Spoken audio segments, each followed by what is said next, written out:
Indonesia controls 60% of global palm oil production, which is even bigger than OPEC's dominance over the global oil market. But if you did not know, palm oil prices are actually set on exchanges in Rotterdam in Malaysia, not in Jakarta.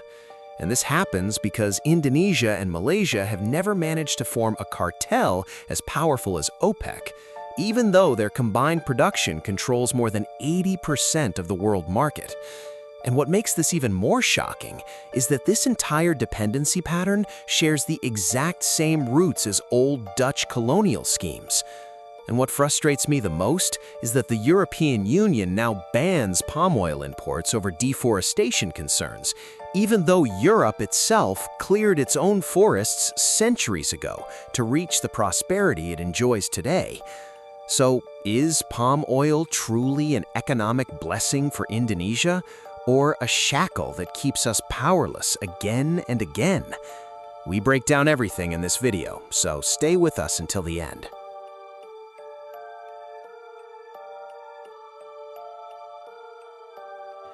Try to remember your routine from the moment you wake up until you go to sleep again.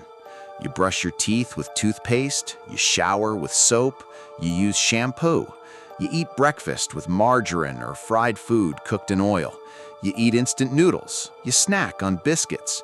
Even your motorcycle or car runs on B35 biodiesel.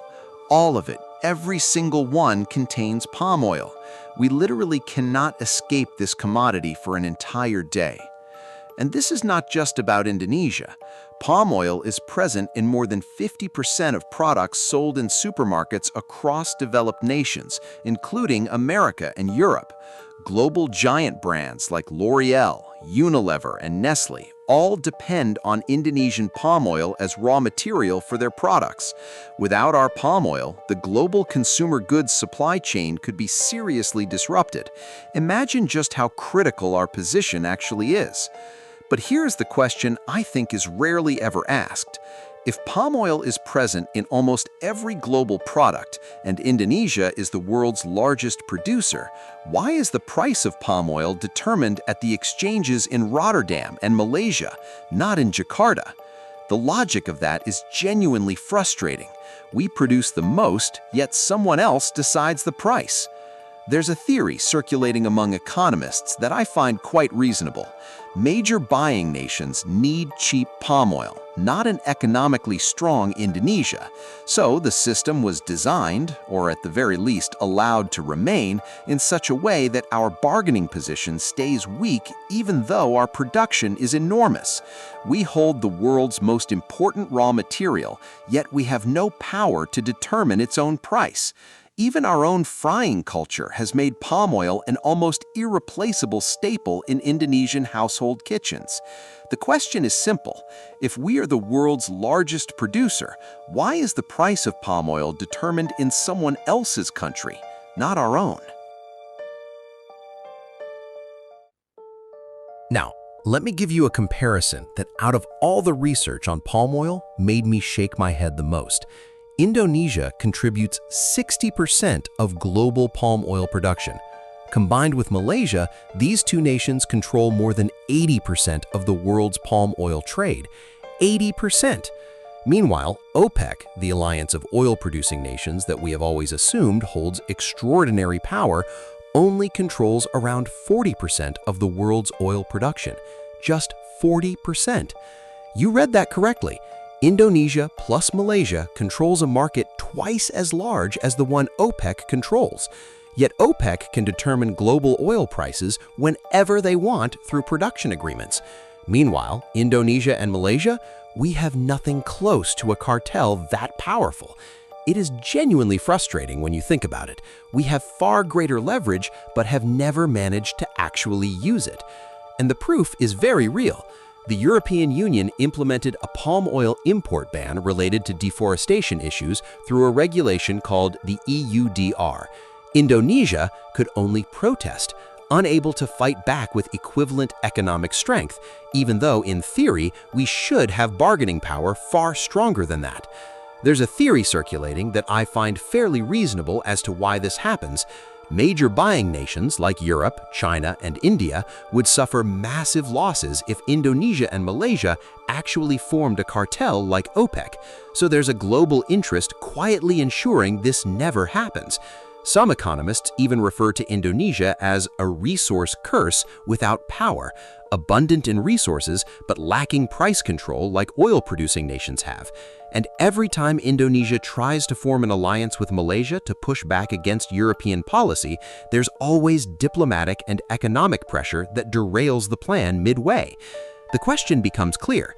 If OPEC can control prices with 40% of production, why has the one with 80% never managed to do the same thing? Now let me take you back through history because it turns out this pattern of dependency is no coincidence. Palm oil was first brought by Dutch colonialists in 1848 to the Bogar Botanical Gardens, originally just as a collection plant. But the first commercial plantation opened in 1911 in Delhi, East Sumatra. From that point on, palm oil became a resource extraction machine run by the colonizers for their own profit. Fast forward to the Suharto era, palm oil was turned into a fast foreign exchange instrument through the Transmigration Program and the Smallholder Core Plantation Program known as PIR, and this program was fully supported by the World Bank. After the 1998 reform era, regional autonomy actually made palm oil land expansion even more massive and even more uncontrolled. From the colonial era to the modern era, the pattern remains exactly the same. Palm oil as a tool for extraction, not fully as a tool for the prosperity of the people. And what makes me deeply suspicious? The World Bank funded Indonesia's palm oil expansion from the 1970s through the 80s. This is the exact same pattern that occurred in other developing nations regarding their export commodities.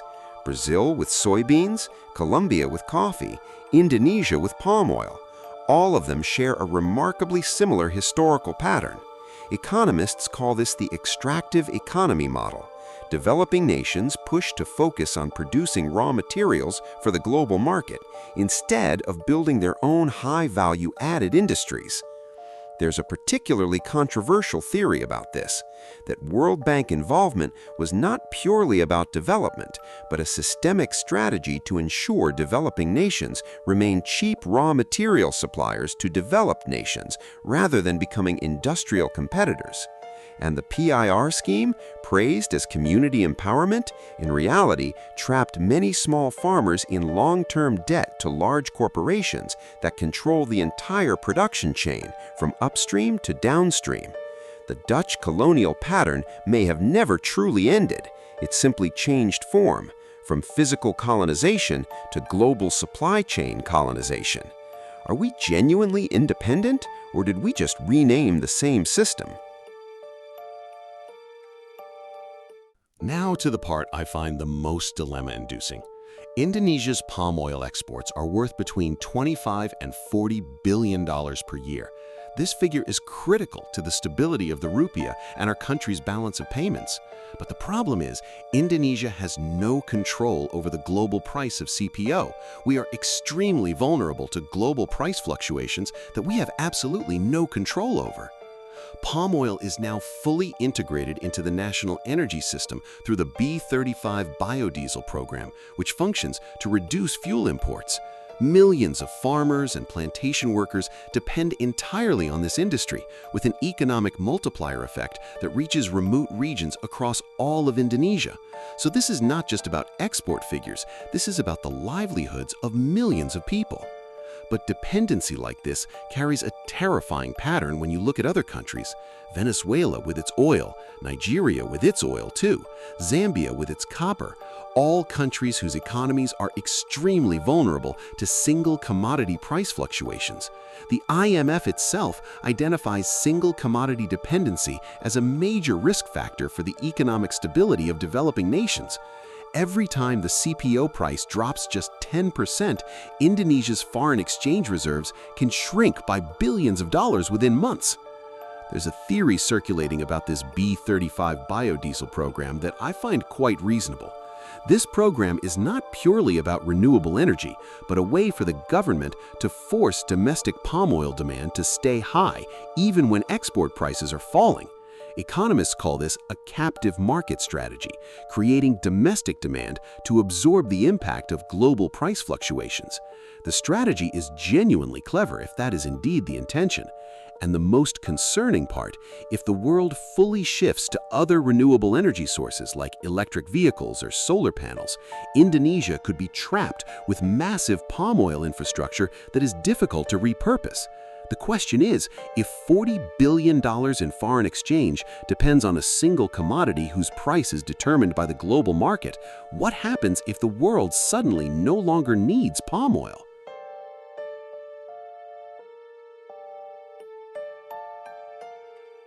Now we get to the heaviest part, the price that must be paid for all this palm oil prosperity. Large-scale peatland clearing triggered massive forest fires in 2015, with smoke causing cross-border pollution all the way to Singapore and Malaysia. Neighboring countries complained, and Indonesia's reputation on the world stage took a hit.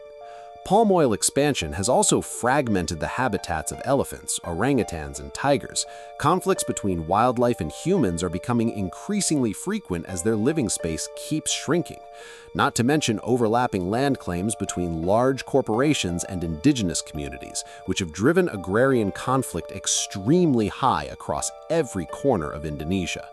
Greenpeace and WWF identify palm oil deforestation as one of the main causes of habitat loss for orangutans, a species found only in Indonesia and Malaysia anywhere in the world. This is not a small problem. In the middle of all this, the European Union implemented the EUDR regulation banning the import of products linked to deforestation, which has hit Indonesia's palm oil exports hard and directly. Our position becomes a lose-lose situation. We need the exports for foreign exchange, yet we are heavily criticized by the world for the environmental impact. But I want to ask one important thing worth reflecting on. Has Europe, now making a fuss about our palm oil deforestation, forgotten that they themselves cleared their own forests centuries ago to achieve the economic progress they now enjoy? Some call this environmental hypocrisy. Developed nations who already profited from their own past deforestation now forbidding developing nations from doing the same thing. The logic is quite absurd when you think about it. But the ecological damage is also real and cannot be ignored. So my final question, is palm oil an economic blessing for millions of our people while also being an ecological shackle for our forests and wildlife? Is this a choice we have to make alone, or should the world that also enjoys our palm oil share in the responsibility too? Write your thoughts in the comments.